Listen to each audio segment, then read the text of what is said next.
outside the Wells Fargo Bank in downtown San Francisco on May 3rd, 2011.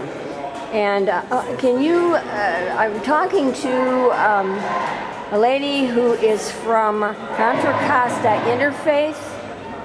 And what was the organization you told me you represented? San Pablo Community Alliance. San Pablo Community Alliance. And you came in from where today? You came in from Actually with the CISCO, CCISCO organization, which is a nationwide organization, and we came out of Richmond in a bus. Okay. And your name?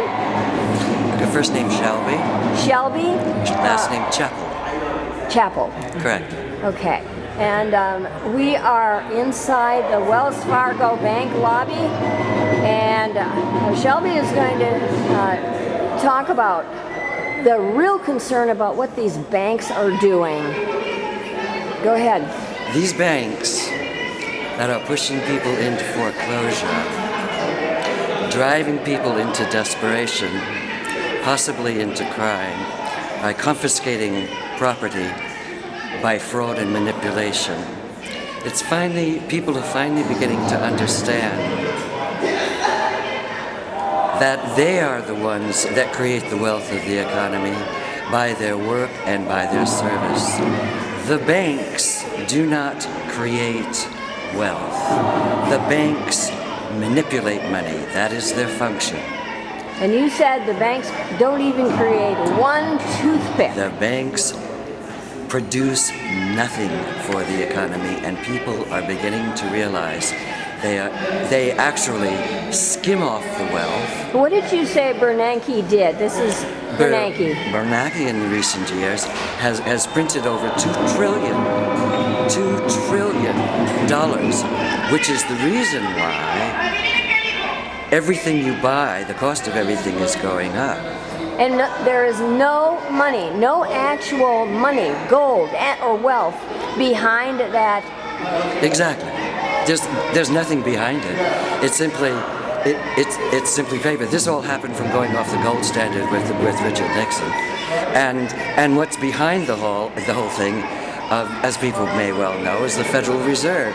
In 1913, President Wilson gave away the keys really to American prosperity by allowing a certain subgroup to control the money of the economy. And once you control the money of the economy, you control the whole economy. And the result of that, if you look at what's been going on in the last now 30 years, the result of that has been a division of two classes, the uppermost class and the group of people who are out here demonstrating today outside this window in the Wells Fargo lobby. There's a shareholders meeting inside here today, and some of the folks out here have gone to it and are being thrown out of it. But what is the connection? This is the underclass out here. You said okay, on the micro level, what happens is that the banks in these little cities, like in San Pablo and in Richmond,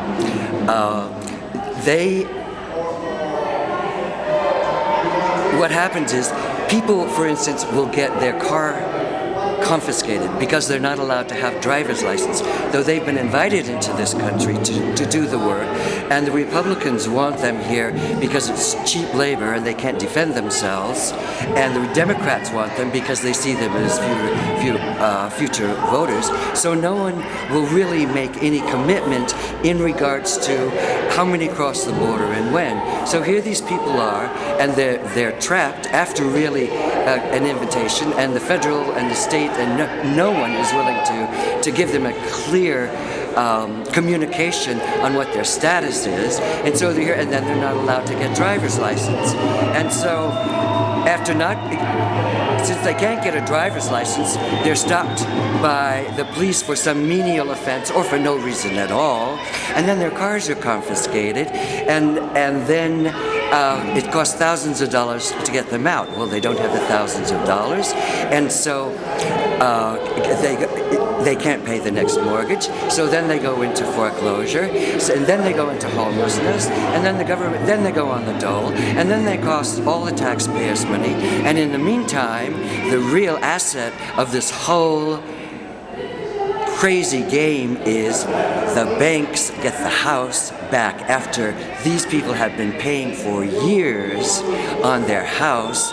The banks are confiscating this house because in places like Richmond and San Pablo, you have a low socioeconomic community, and that property is too valuable for poor people to be on.